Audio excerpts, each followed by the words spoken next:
Bonjour Christelle. Bonjour Tom. Alors nous sommes le 2 juin 2018, nous sommes arrivés au 93e SITREP et la situation est encore plus paradoxale que la semaine dernière, c'est-à-dire que le bilan continue de baisser, mais par contre on sent très bien que c'est prêt à repartir, carrément de plus belle. Pas qu'un peu, les armes lourdes sont toujours présentes. On va reparler aussi de l'aviation ukrainienne qui a l'air de vouloir faire son comeback. Donc ça, c'est deux faits qui sont quand même très très inquiétants, ainsi que les tentatives de percer des lignes là, qui ont eu lieu cette semaine. Donc on voit bien que non, l'Ukraine n'est pas partie pour appliquer les accords de Minsk. Il faut arrêter de rêver. C'est clair. En tout cas, durant la semaine écoulée, l'armée ukrainienne a violé cessez-le-feu en République populaire de Donetsk à 66 reprises, donc moitié moins que la semaine précédente, durant lesquelles elle a tiré 5 obus d'artillerie de 122 mm, 139 obus de mortier de 120 et 82 mm, sans compter véhicules de combat d'infanterie, lance-roquettes, systèmes de défense antiaérien, lance-grenades et armes légères, qui portent le total à 457 munitions tirées en une semaine. Donc là, on est à peine un quart de la semaine dernière. Cette diminution du nombre de bombardements semble être due à des inspections menées par le commandement des forces armées ukrainiennes et dirigées par Naïev, donc le commandant en chef de cette opération des forces interarmées. Après la série d'opérations militaires ratées, les séries de Zabrodsky, les séries de Zabrodsky qui ont eu lieu près de Gorlovka. Donc on s'attend à ce que les tirs reprennent de manière plus intensive une fois ces inspections terminées. Donc ça, c'est pas très bon quand même non plus. Ces tirs ont visé plus de 22 localités de la République, donc ça, c'est quand même resté assez important en termes de localités touchées. Il faut rajouter 3 violations et 56 munitions tirées durant les dernières 24 heures. Pour l'ensemble du mois de mai, il y a eu 637 violations du cessez-le-feu et 14 949 munitions tirées. Donc on est quasiment à 15 000. Ouais, dont 20 obus de 152 mm, 229 obus de 122 mm, donc ça c'est de l'artillerie, 6 obus de 100 mm, 1933 obus de mortier de 120 mm, 1304 obus de mortier de 82 mm, 93 obus de chars d'assaut et 3 missiles anti-chars, plus les 40 roquettes de grade là, qui avaient été tirées près de la station d'épuration. Voilà. En termes de bilan, suite à ces bombardements de la semaine, 2 soldats de la RPD sont morts. On n'a pas eu de civils touchés cette semaine, heureusement. Côté occupé par l'armée ukrainienne, par contre, une jeune fille de 15 ans est morte. Je vais revenir dessus par après. Durant la semaine, 11 habitations ont été détruites ou endommagées. De nouveau, si on regarde le bilan de l'ensemble du mois de mai, on a eu 4 morts et 21 blessés parmi les civils, la plupart à Gorlovka ou sur sa périphérie. En termes de destruction, c'est pareil, avec 111 habitations détruites durant le mois, dont 89 dans la région de Gorlovka. Donc, pas glop. Les tirs se poursuivent aussi contre la station d'épuration, principalement pour empêcher les changements d'équipe, comme aujourd'hui pour le 3e jour consécutif. Donc ça fait 3 jours que c'est la même équipe qui fait tourner la station d'épuration. Les soldats des forces armées ukrainiennes n'ont pas hésité d'ailleurs à tirer avant-hier, je crois, en direction des véhicules de l'OSCE qui accompagnent ces convois pour les dissuader. D'accord.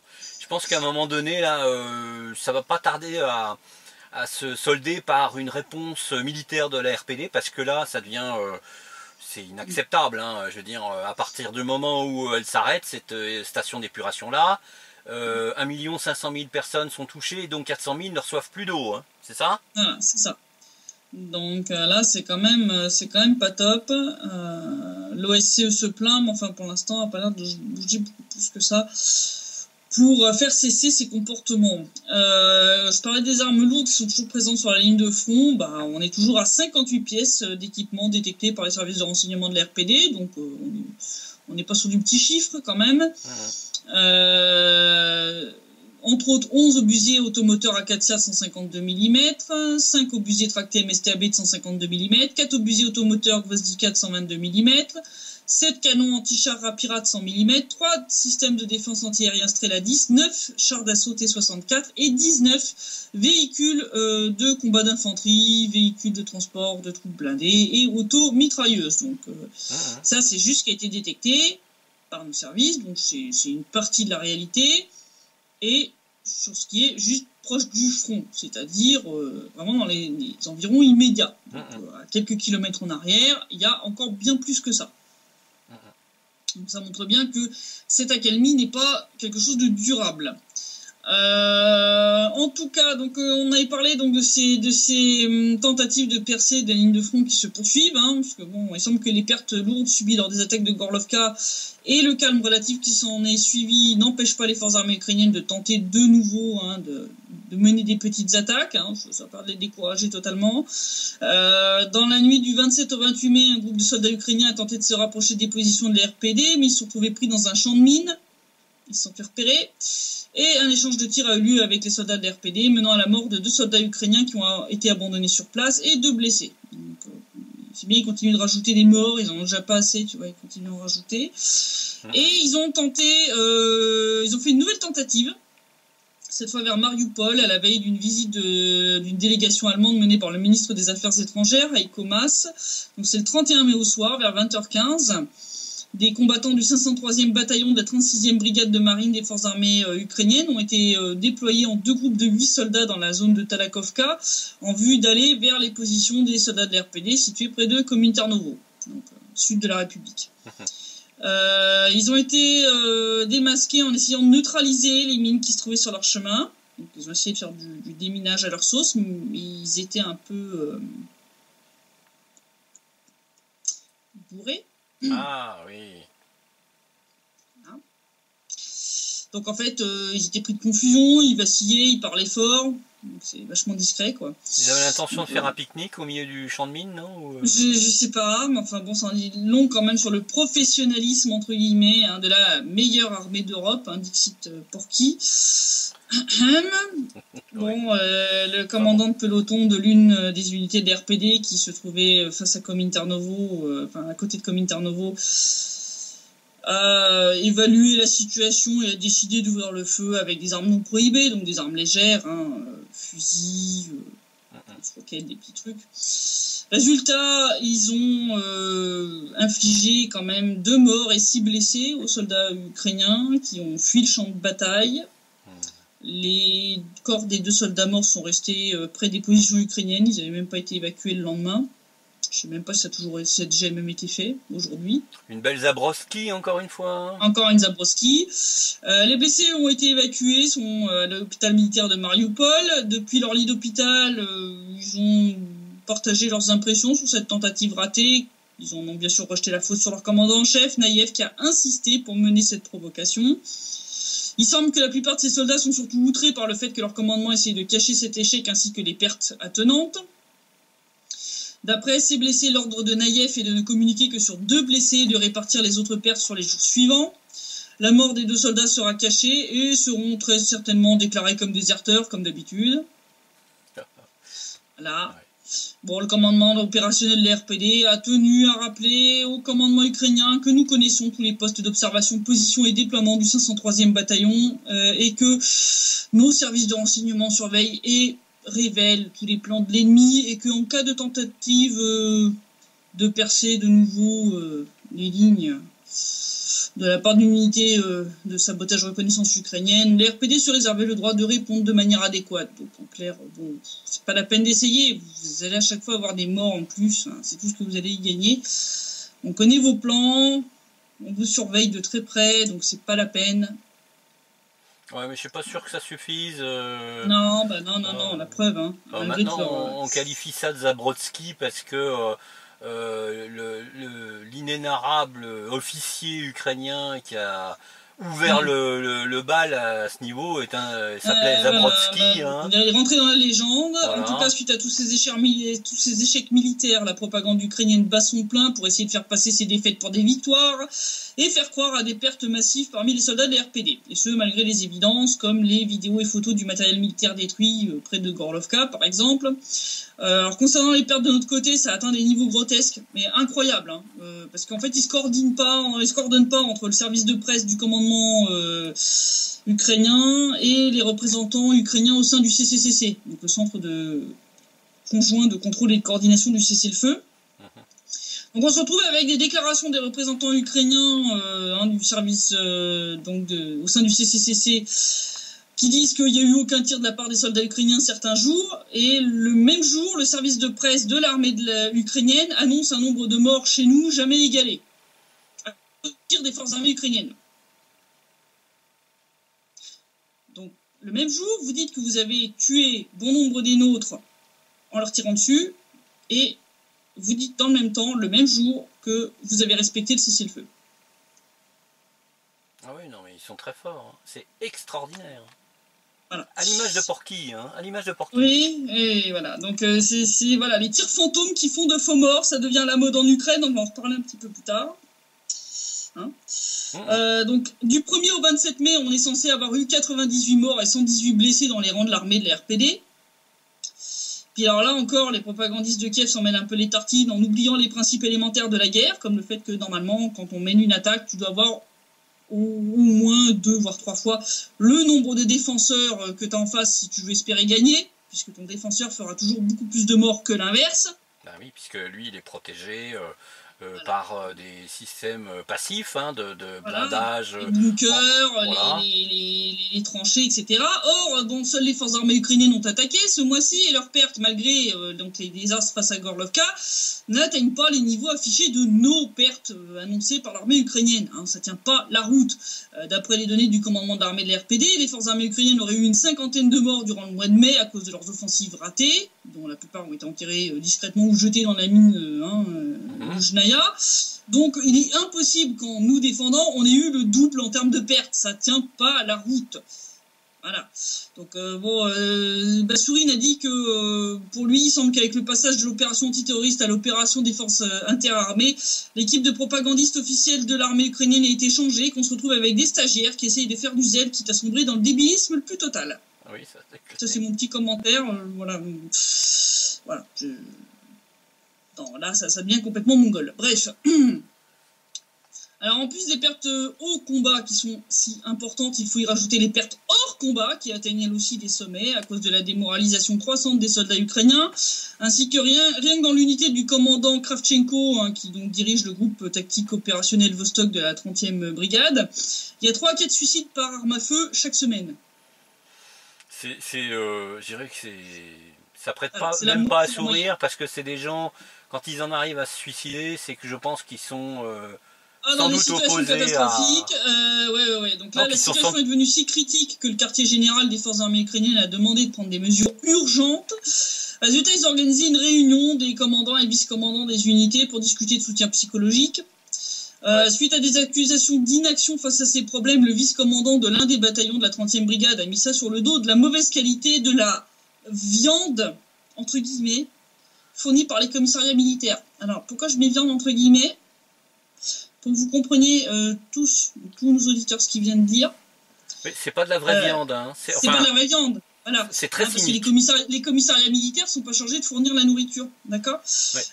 Ce que les commissariats militaires fournissent, c'est les hommes. Voilà. Donc en fait, c'est ces soldats qui sont subordonnés à ce commandant que ce vice-commandant appelle de la viande. Ouais. Voilà. Je vous laisse imaginer l'ambiance dans une unité dirigée par un vice-commandant qui appelle ses gars de la viande. Ils sont tellement cyniques qu'ils disent finalement comment ils considèrent leurs soldats, quoi. Voilà. Sauf qu'on ne peut pas se poser de questions sur le fait qu'il y ait des suicides dans cette unité. Ouais. Je pense que c'est tout à fait logique. Hein. Ah bah oui. Ça risque pas de s'améliorer s'ils continuent de les qualifier de cette sorte. Hein. Non, ça c'est clair. Et en plus des suicides, les morts lors de bagarres pour cause d'alcoolisme se multiplient aussi. Des morts souvent mises sur le dos de bombardements menés par la RPD. Là, c'est aussi les bombardements fantômes. Comme à Vodianoye, où des soldats ukrainiens alcoolisés de la 55e brigade ont voulu se lancer dans un concours qui s'est terminé en dispute pour savoir lequel avait tué le plus de séparatistes. Ça s'est fini les armes à la main. Le soldat Storchilo a tiré un chargeur complet sur ses camarades, faisant un mort, le soldat Ostrushko, et 2 blessés. D'ailleurs, pour information, cette brigade est une brigade d'artillerie équipée de canons de 152 mm. Et se trouvait ainsi à 7 km seulement de la ligne de front. La petite question, c'est qu'est-ce qu'ils foutent là ? Puisque les accords de Minsk, je le rappelle, interdisent d'approcher l'armement lourd à moins de 15 km de la ligne de front.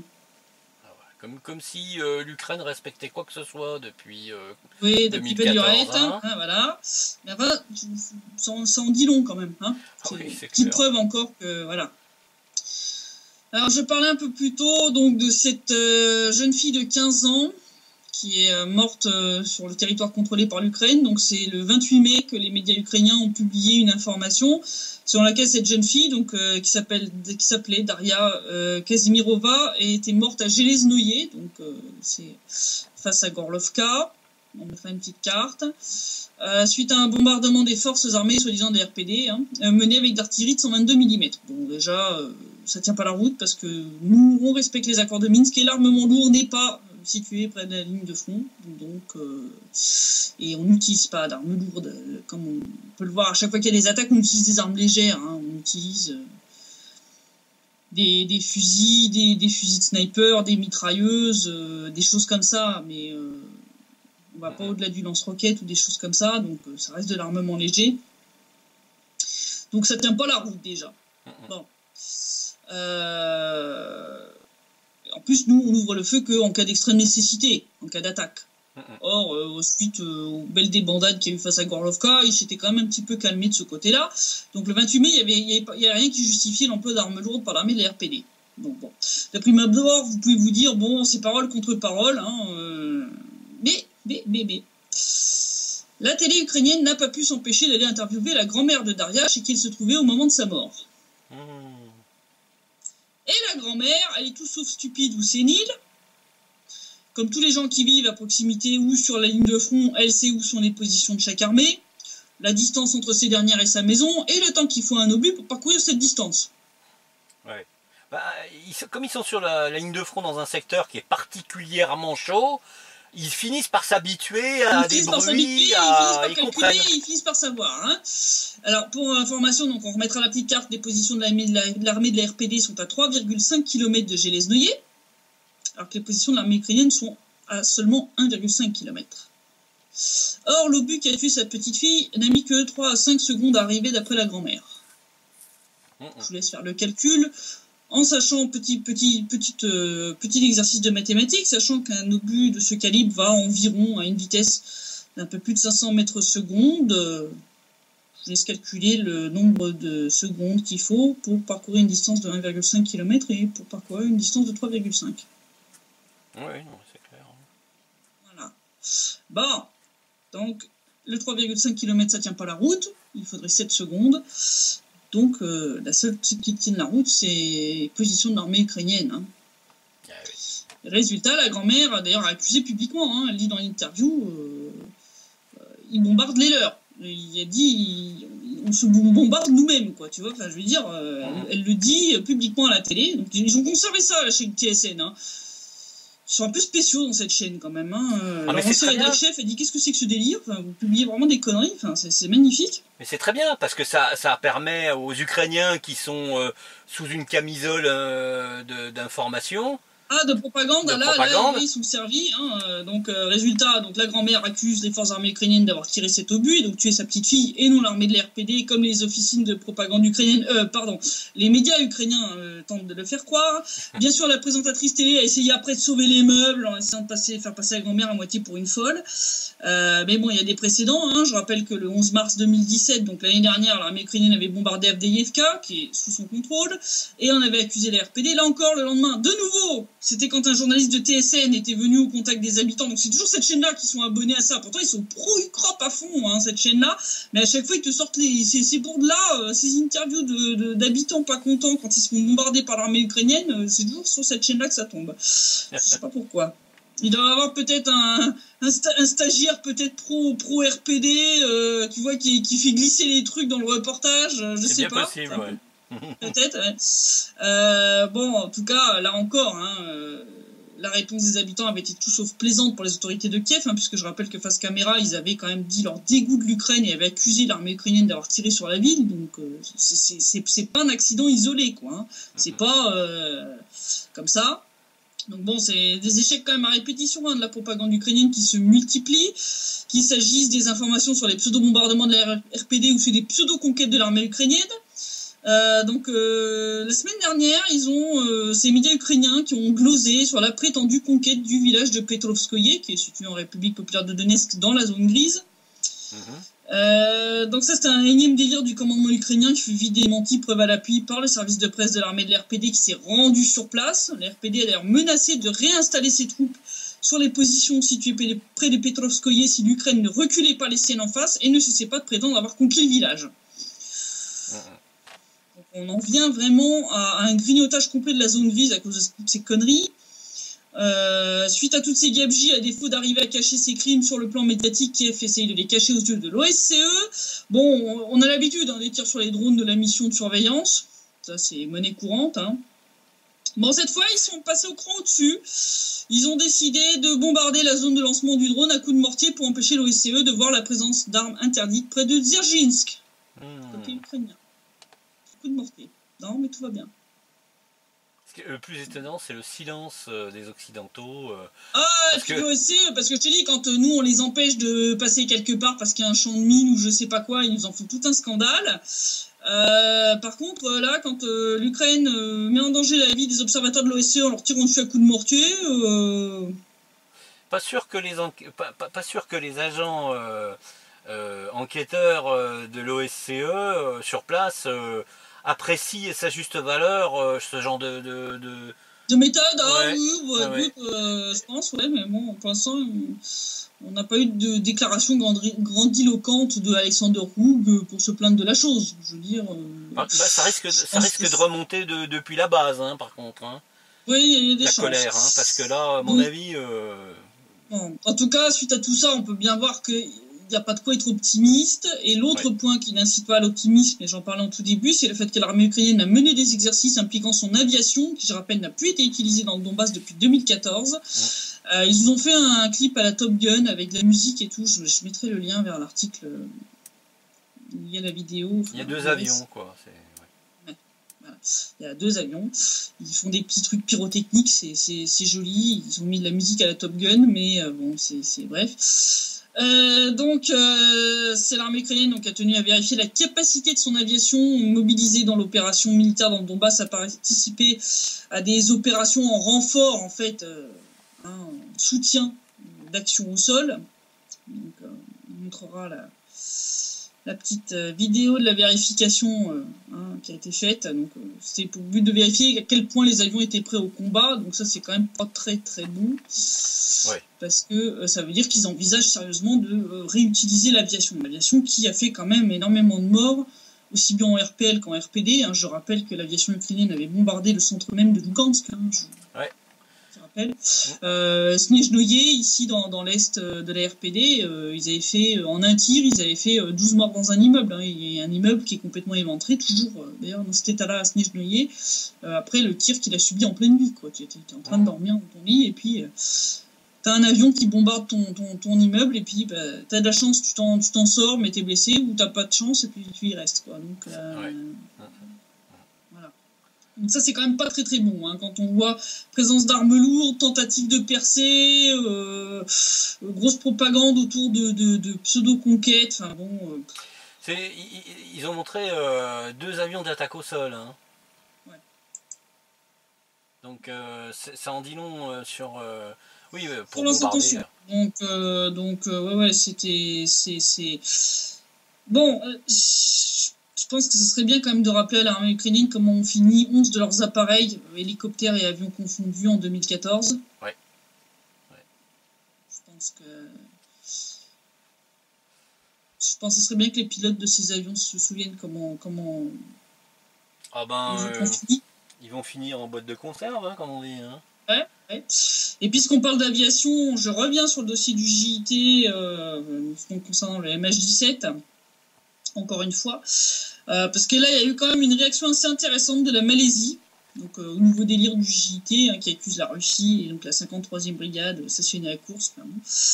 Donc le ministre malaisien des Transports a donné une interview, donc Anthony Locke, qui a déclaré que les preuves recueillies par l'équipe internationale d'enquêteurs ne confirment pas l'implication de la Russie dans le crash du MH17 en 2014. Donc il a dit, je cite, « Parmi les preuves fournies par le JIT, il n'y en a aucune de convaincante qui désigne la Russie comme responsable. » Oups. Ça s'appelle un caillou dans le jardin de l'équipe d'enquêteurs, ça. Enfin, ouais. Un rocher. Parce que je rappelle que MH, pour MH17, ça veut dire, c'est la Malaysiane, c'est la Malaysian Airlines. Oui. Donc c'est quand même la compagnie aérienne d'État qui a été concernée. Donc la Malaisie est concernée au premier plan par cette enquête. Absolument. Le ministre a d'ailleurs souligné la nécessité de prendre en compte les relations diplomatiques entre les pays, puisque je rappelle que la Malaisie a de très bonnes relations diplomatiques avec la Russie, ajoutant que toute action ultérieure sera fondée sur des preuves irréfutables. Sa petite sortie semble ne pas avoir plu aux Pays-Bas, puisque le ministre néerlandais des Affaires étrangères s'est dit surpris de la déclaration du ministre malaisien, en sous-entendant que l'autre n'était pas forcément complètement au courant du dossier. Il y a eu une réponse de la Malaisie pour dire que le ministre avait étudié l'ensemble du virus et l'ensemble du dossier, donc il était parfaitement au courant et qu'il savait ce qu'il racontait. Et donc le ministre néerlandais des Affaires étrangères a promis de contacter son homologue malaisien dès que celui-ci sera pleinement en poste, peut-être en vue de recadrer la Malaisie. Oui, sans doute, ouais, à la washingtonienne, hein, comme on dit. Hein. Voilà. Alors, pendant ce temps-là, Kiev, je suis désolé, il va être assez long. Ah oui, mais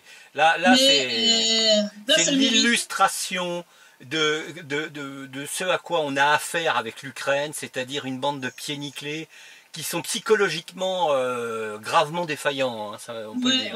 Non, ça c'est clair, parce que là, cette semaine, ils nous ont gâtés quand même. Là, les autorités de Kiev nous ont offert un spectacle de grand guignol qui a piqué du goût de tout le monde, même en Europe. Là, ils ont fait très fort, parce que là, ils ont réussi à flinguer leur crédibilité dans le monde entier. C'est quand même épique, hein. Là, faut le faire, hein. Faut le faire. Je pense que la Malaisie va apprécier ça aussi. Je pense, hein. La Russie aussi, parce que là, ça entame non seulement la crédibilité des autorités de Kiev, mais aussi surtout du SBU, qui est quand même, je le rappelle, membre à part entière de l'équipe d'enquête du JIT. Comme je le rappelle, un suspect qui participe pleinement à l'enquête, tout va bien. Donc, pour ceux qui n'ont pas suivi, qui étaient dans leur grotte cette semaine, qui n'ont pas vu passer ce grand délire, ça a fait un scandale même dans les médias occidentaux quand même, hein, cette histoire. C'est-à-dire qu'il s'était avancé à condamner d'avance la Russie, BHL, même BHL sur Twitter, c'était comique, ils sont tous pris une tarte à la crème médiatique, c'est génial. Ils se sont auto-tartés même, je crois. Ils se sont auto-tartés, voilà. Donc en fait le mardi 29 mai, donc cette semaine, la police ukrainienne annonce qu'Arkady Babchenko, journaliste russe d'opposition qui est réfugié en Ukraine, parce que soi-disant il était menacé, il avait travaillé pour Novaya Gazeta, hein, donc un journal anti-Poutine, bref. Donc ils ont annoncé qu'il avait été tué de 3 balles dans le dos sur le seuil de la porte de son appartement. Tout de suite, la Russie a été accusée de cet horrible meurtre jusqu'à l'ONU. Hein. Je rappelle quand même que le représentant ukrainien, c'est même le ministre des Affaires étrangères ukrainien, était allé à l'ONU. Oui, la Russie est responsable de cet horrible meurtre. Hein. Donc on était là quand même. Hein. Ça s'est monté jusqu'à l'ONU, cette histoire.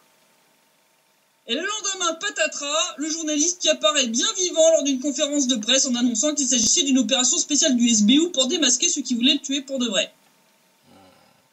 Bon. Alors, déjà, on commence par le fait que sa femme n'était pas au courant de l'histoire, qu'elle a eu le choc de sa vie. Il s'est excusé auprès de sa femme. C'est génial parce qu'il s'est excusé auprès de sa femme, mais il s'est pas excusé auprès de la communauté internationale qui l'a fait passer pour une bande de cons. Hein, mais c'est pas grave. Ça sent le divorce, hein, tout ça, je pense. Hein. Ouais.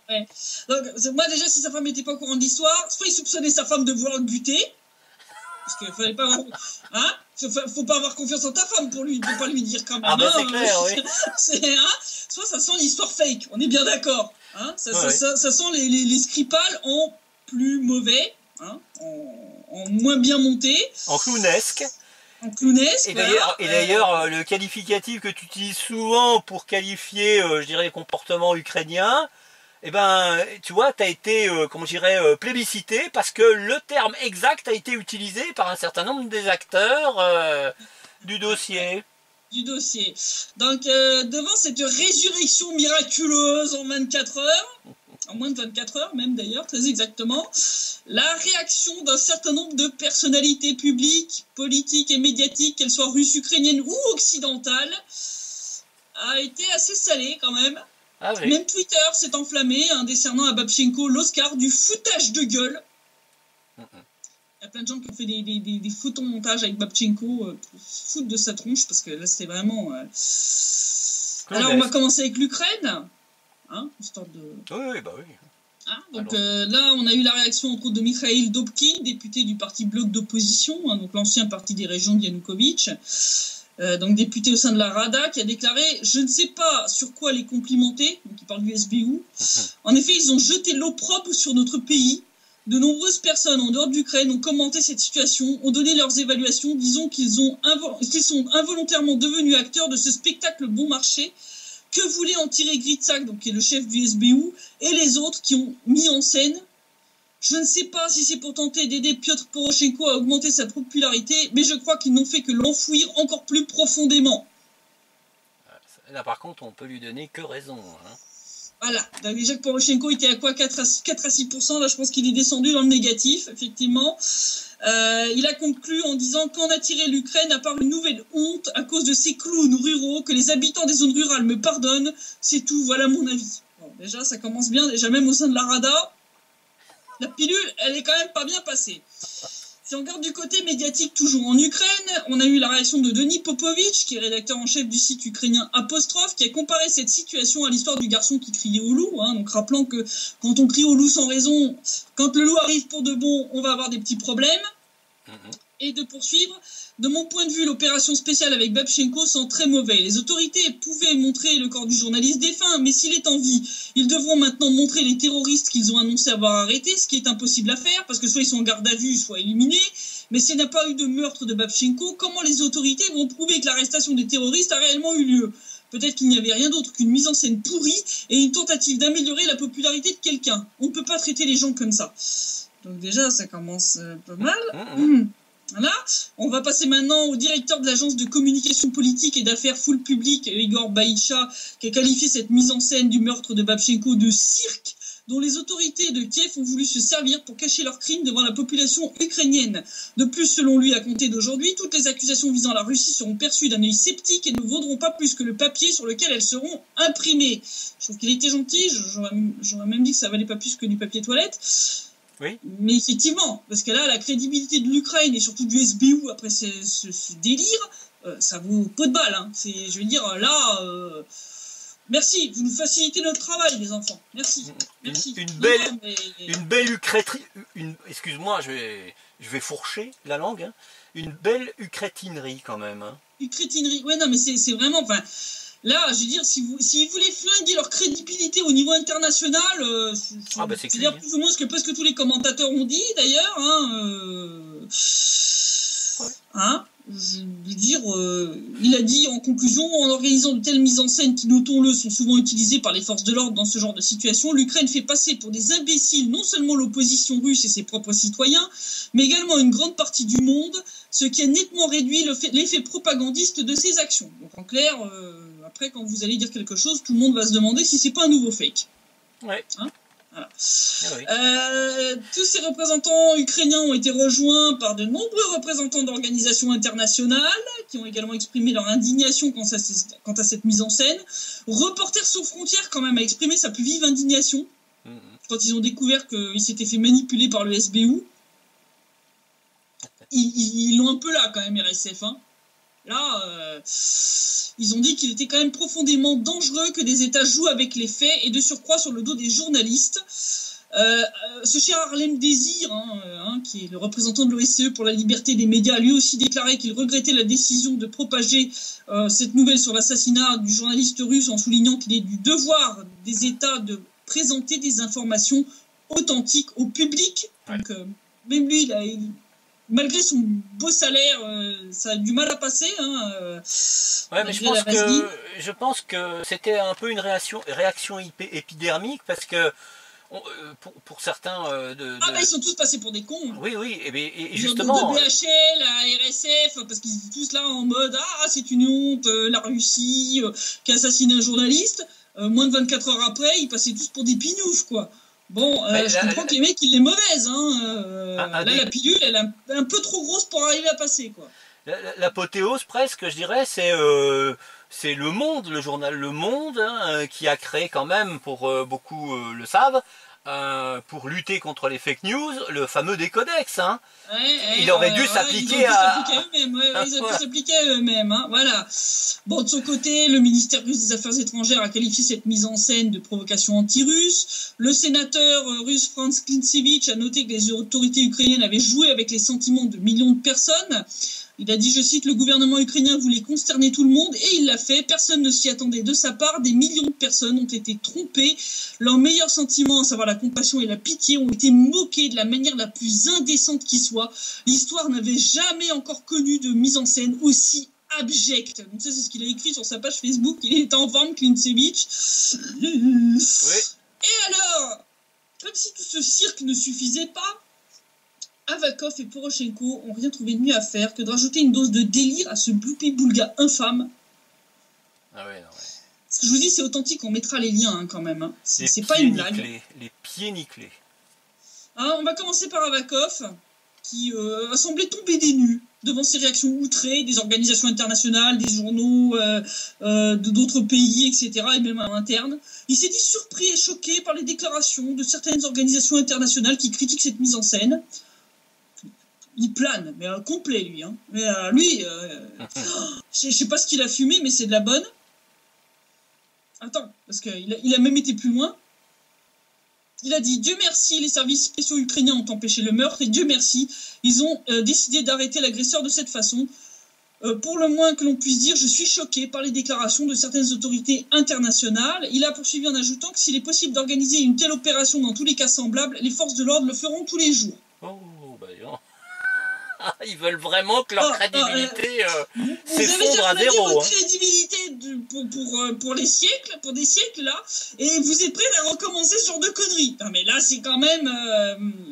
Il y a une formule de Jacques Audiard. Ouais, hein, je sais bien que les cons ça ose tout et que c'est même à ça qu'on les reconnaît, mais alors là, c'est un niveau de connerie cosmique quand même. Ah, c'est du gratin là, c'est du gratin là. Franchement, non, mais là, j'ai dû me pincer parce que c'est pas possible. Là, Non, le gouvernement ukrainien, c'est vraiment un asile à ciel ouvert. Hein. Donc, mais alors, Poroshenko, il a fait encore plus fort rayon connerie.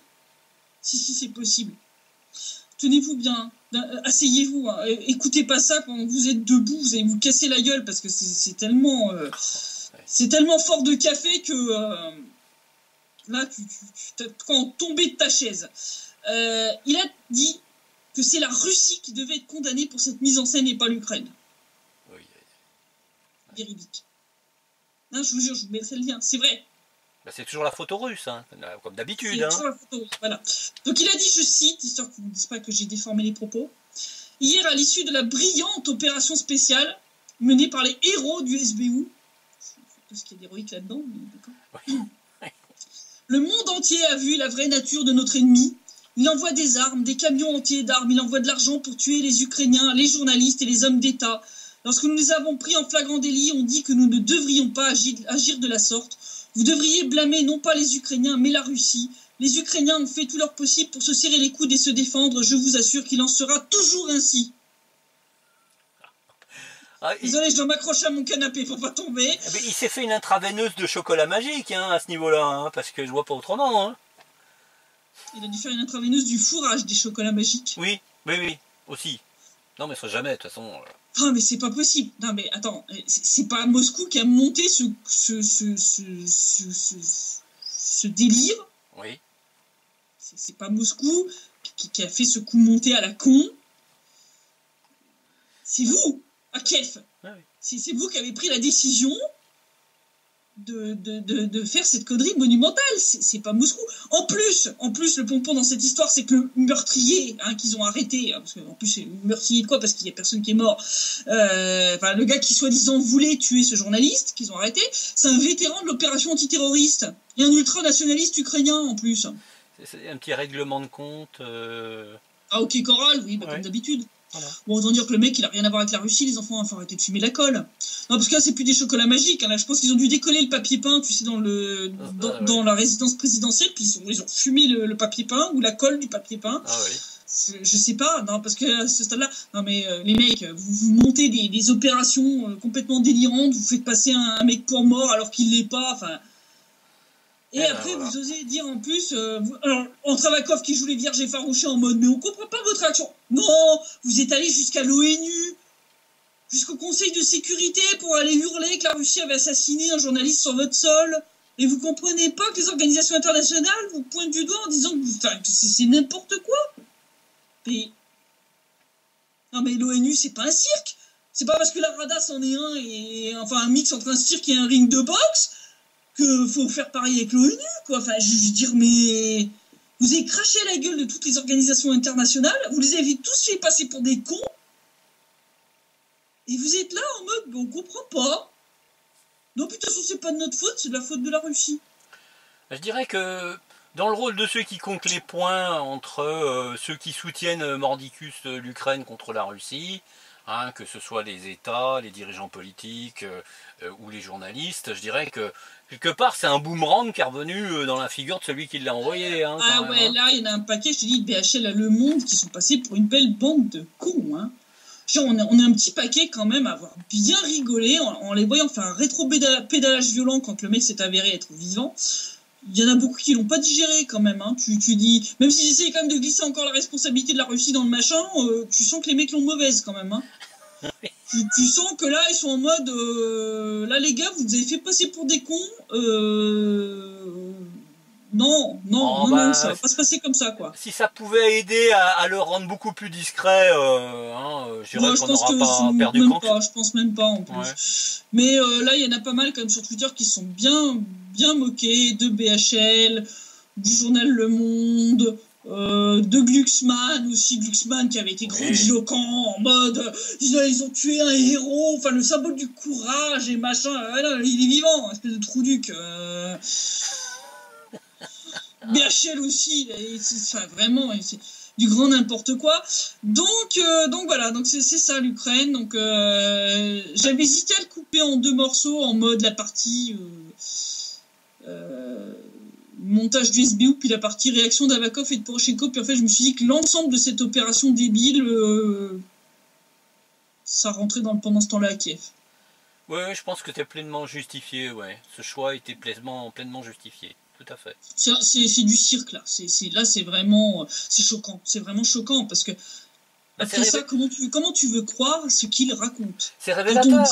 Quand on dit que l'Ukraine c'est une machine à propagande permanente, voilà, vous en avez la preuve. La preuve. Il trafique la mort d'un journaliste pour aller monter jusqu'à l'ONU pour accuser la Russie de l'avoir assassiné. Et le lendemain, il te présente le mec frais comme un gardon en mode ah ben non, en fait, je suis vivant. Merci de nous avoir montré le vrai visage de l'Ukraine, hein, comme on dit. Ah ben là, vraiment magnifique. Donc voilà, donc j'espère que le calme va se maintenir encore la semaine prochaine. Ouais. J'espère. J'ai quelques doutes parce que cette semaine, même si on était bien descendu en termes de nombre de bombardements, c'était quand même en dents de scie, c'est-à-dire on avait des jours où ça remontait vers une quinzaine de bombardements par jour, ça redescendait le lendemain, ça remontait. C'est pas stable. Tu vois que c'est pas stable du tout. Donc ma crainte, c'est que ça reparte dès que les inspections seront terminées. Donc situation à suivre, mais de toute façon, je m'attends, comme beaucoup de gens ici, à ce que ça dérape à 14, c'est-à-dire à partir du moment où la Coupe du Monde de football va commencer en Russie. À partir du 14 juin 14 juin. Donc voilà, situation à suivre. J'espère seulement à samedi prochain. J'espère que ça va se maintenir comme ça, parce que tant que ça se maintient comme ça, on a moins de victimes, on a moins de morts, on a moins de destruction. Oui. Donc il faut que ça se maintienne au maximum. Mais je suis pas du tout optimiste et je pense que la situation autour de la station d'épuration va de nouveau déraper. Et ça, c'est assez inquiétant. Ouais. Donc voilà, donc je te dis à la semaine prochaine. Il est possible que la semaine prochaine on fasse le site rep peut-être dimanche. Parce que je vais peut-être avoir quelque chose samedi prochain. Donc on va voir en fonction de comment mon agenda se remplit pour la semaine prochaine. En tout cas, j'encourage vraiment nos auditeurs à suivre la situation de près au fur et à mesure que la Coupe du Monde va approcher. Il ne faut pas se laisser distraire médiatiquement par le football, parce que c'est ce qu'ils vont essayer de faire, c'est-à-dire d'utiliser ça comme couverture médiatique, très certainement. Faut surveiller tout ça de près, surtout ce retour de l'aviation. Et la présence d'armes lourdes qui reste quand même importante près de la ligne de front et légèrement en arrière, comme on a pu le voir avec cette 55e brigade d'artillerie qui est à peine à 7 km de la ligne de front. Ouais. rien à y faire. Donc voilà. Donc rien à y faire, tout à fait. Donc je te souhaite une bonne soirée, je te dis à la semaine prochaine. Merci Christelle, merci pour ton travail, merci pour ton éclairage et ta lecture des événements. À bientôt, à la semaine prochaine, au revoir.